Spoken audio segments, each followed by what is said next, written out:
Hello students, तो स्वागत है आपका हमारे इस यूट्यूब चैनल पे। तो today we will spoke about lac operon. तो सबसे पहले मैं आपको ये बताना चाहती हूँ कि इसमें पढ़ना क्या है। जब आप इस चीज़ को जान लोगे तो आपके लिए ये कंसेप्ट बहुत ही हल्का लगेगा और आप सब कुछ अच्छे से पढ़ पाओगे, क्लियर हो जाएगा। तो सबसे पहले मैं आपको ये बता दूँ कि पढ़ना क्या है। तो स्टार्ट करते हैं इस वीडियो को। तो सबसे पहले आपको एनसीईआरटी को लर्न बाय हार्ट पढ़ना है, क्योंकि NCERT is the Bible of everything of for NEET. ठीक है, तो आपको इसे बहुत अच्छे से पढ़ना है और उसके बाद वीडियोस जो होते हैं वो सब कंसेप्ट क्लियर करने के लिए होते हैं, लेकिन आपको जो एनसीईआरटी में लिखा हुआ है उसे ही अच्छे से पढ़ना होगा। तो चलते हैं, स्टार्ट करते हैं इस वीडियो को। सबसे पहले मैं आपको ये बता दूं कि लैक ओपेरॉन है क्या। तो लैक्टोज के ऊपर जो ऑपरेशन होता है उसे हम लोग लैक ओपेरॉन कहते हैं। ये जनरली कहाँ पे होता है? तो ये जनरली हमारे बैक्टीरियाज पे प्रेजेंट होता है। वो इस चीज़ को, इस सिस्टम को रेगुलेट करता है।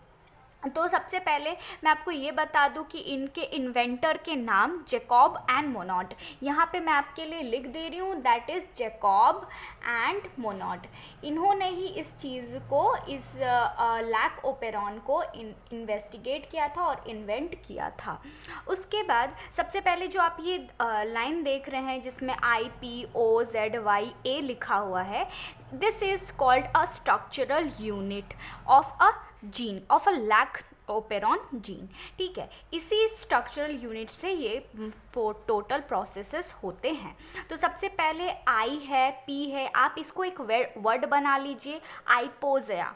तो इससे आपको याद रहेगा हमेशा। तो आइपोजिया एक एक वर्ड करके पढ़ने की ज़रूरत नहीं है, आप इससे एक वर्ड बना लीजिए। आइपोजिया लिखा हुआ है। ये आई क्या है? तो ये एक इनहिबिटर जीन है। ये एक्चुअल में एक जीन ही होता है और इस जीन के अलग अलग डिविजन्स करके आपको दिखाए गए हैं। तो आई जो है वो इनहिबिटर है, वो कुछ प्रोटीन को कोड करता है। उसके बाद पी है जो प्रोमोटर है। प्रोमोटर पे कोई पॉलीमरेज, आरएनए पॉलीमरेज आके बैठता है और बैठकर आपका प्रोसीजर शुरू करता है ट्रांसक्रिप्शन का। उसके बाद नेक्स्ट है ऑपरेटर रीजन। इसमें भी it is something a binding site for any enzymes और एनी प्रोटीन, जो मैं आपको बाद में बताऊंगी। और उसके बाद ये तीन जो है ये बहुत ही ज़्यादा इम्पॉर्टेंट है, जो कि है स्ट्रक्चरल जीन। ये बहुत सारे चीज़ों को कोड करता है, बहुत सारे प्रोटीन्स या एंजाइम्स को वो कोड करता है। तो इसके बारे में भी मैं आपको बाद में बता रही हूँ। सबसे पहले उसके बाद हम आते हैं इसके इनहिबिटर, दैट इज़ रिप्रेसर। जो इनहिबिटर ने अपने mRNA को ट्रांसक्राइब करा है, उसके बाद एक प्रोटीन बना रहे हैं जिसका नाम है रिप्रेसर। तो यहाँ पे देखिए, यहाँ पे सबसे फर्स्ट लिखा गया है एब्सेंस ऑफ इंड्यूसर। इसका मतलब क्या है कि जब इंड्यूसर नहीं है। अब ये इंड्यूसर क्या है भला? तो ये इंड्यूसर कुछ नहीं होता है, बस एक लैक्टोस होता है या एलोलैक्टोस होता है। आप जानते होंगे कि बैक्टीरियाज को अगर हम किसी मीडियम में देते हैं, कोई मीडियम है और इस मीडियम में कॉलोनी बनाया है, और ये मीडियम में, कॉलोनी में अगर आप ग्लूकोज दे रहे हो, इस बैक्टीरिया को अगर आप ग्लूकोज दे रहे हो, तो ये ग्लूकोज में बहुत ही ज़्यादा सेंसिटिव होता है और वो ग्लूकोज को खाने के लिए बहुत ही ज़्यादा अच्छा होता है। लेकिन अगर वहाँ लैक्टोज प्रेजेंट हो गया तो क्या होगा? तो लैक्टोज के लिए यहाँ पे ये लैक ओपेरॉन टोटली उस समय इनिशिएट होता है और अपने ऑपरेशन को पूरा करता है। तो अगर लैक्टोज है, यहाँ पे जो लैक्टोज होता है यही एक इंड्यूसर के तरह काम करता है। कि क्या है? तो लैक्टोज या फिर एलोलैक्टोज अगर हम लगाए तो ये हमारा काम करता है पूरा इंड्यूसर के लिए। तो आप यहाँ पे देख रहे होंगे, this is a inducer. Okay, तो यहाँ पे इंड्यूसर प्रेजेंट नहीं है। फर्स्ट वाले चीज़ में आप यहाँ पे देख सकते हैं, यहाँ पे इंड्यूसर प्रेजेंट नहीं है। तो यहाँ पे रिप्रेसर प्रोटीन बनाया, ठीक है। और उसके बाद वो ऑपरेटर पे, हमने बोला था कि यहाँ पे बाइंडिंग साइट होता है किसी प्रोटीन के लिए, तो यहाँ पे वो जाकर बाइंड करता है। और उसके बाद जब ट्रांसक्रिप्शन आरएनए पॉलीमरेज यहाँ आके बैठता है प्रोटीन प्रोमोटर साइट में और ट्रांसक्रिप्शन करने की कोशिश करता है, तो यहाँ पे तो रिप्रेसर बंदा बैठा हुआ है, इस वजह से यहाँ पे और कोई transcription initiate further move on नहीं कर पाता है। तो यहाँ पे ट्रांसक्रिप्शन स्टॉप हो जाता है और इस जगह का ट्रांसक्रिप्शन नहीं हो पाता है, ठीक है।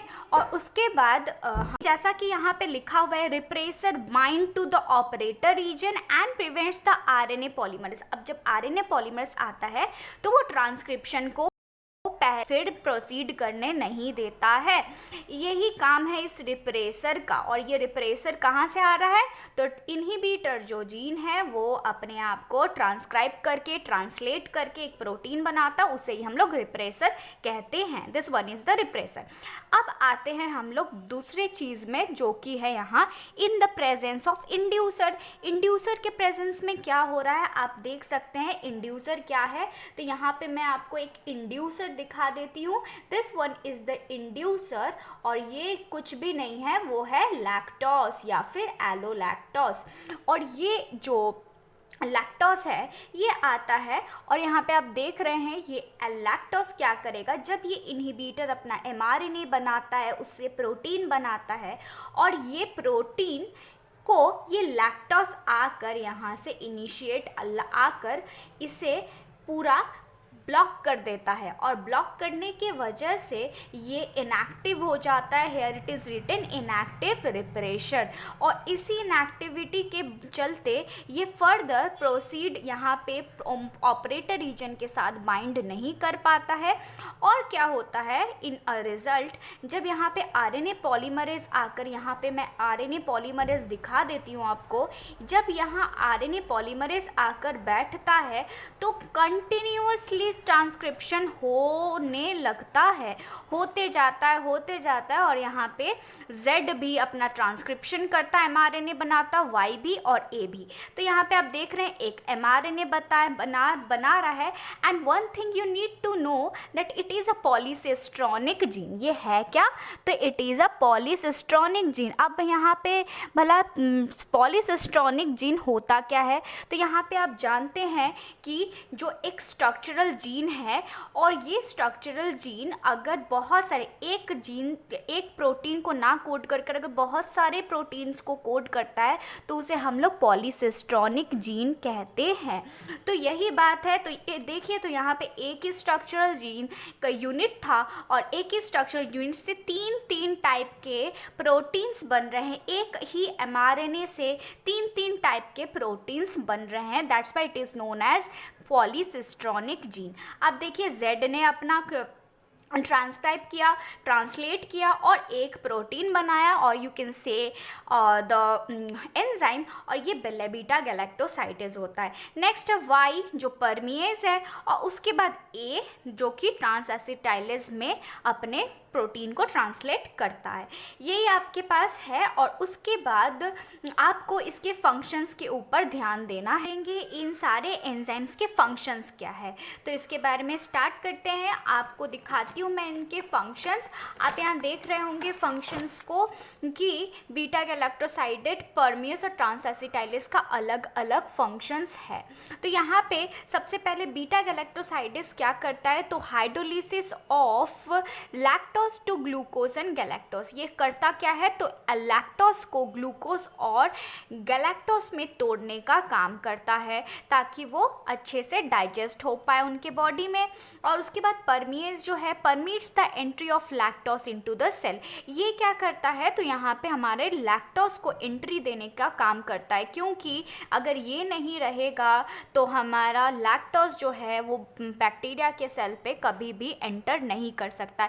इसलिए you need to remind it that हमेशा परमिएज का या फिर लैक ओपेरॉन का हमेशा ही जो कंडीशन है, जो ऑपरेशन है, वो हमेशा ही ऑन रहता है। कुछ अमाउंट ऑफ परमिएज लिगेस बना हुआ रहता है पहले से ही, ताकि लैक्टोज की एंट्री हो पाए बैक्टीरियाज के सेल में हो पाए। ओके, अब नेक्स्ट बता रहे हैं ट्रांस एसिटाइलेज। इसका क्या फंक्शन है, तो ये एसिटाइल ग्रुप को बीटा गैलेक्टोसाइडस जीन जो एंजाइम है उसमें एसिटाइल ग्रुप को एडिशन करने का काम करता है। बस यही सारे फंक्शंस है जो कि आपको अपने दिमाग में एकदम फिट करके रखना है। होप आपको ये बहुत अच्छे से समझ आया होगा और आप इनका एक शॉर्ट नोट बना के स्क्रीनशॉट लीजिए, आपको बहुत अच्छे से समझ आएगा। Hope you like this video, and if you like, do subscribe and share this channel to the persons who are in need. Thank you.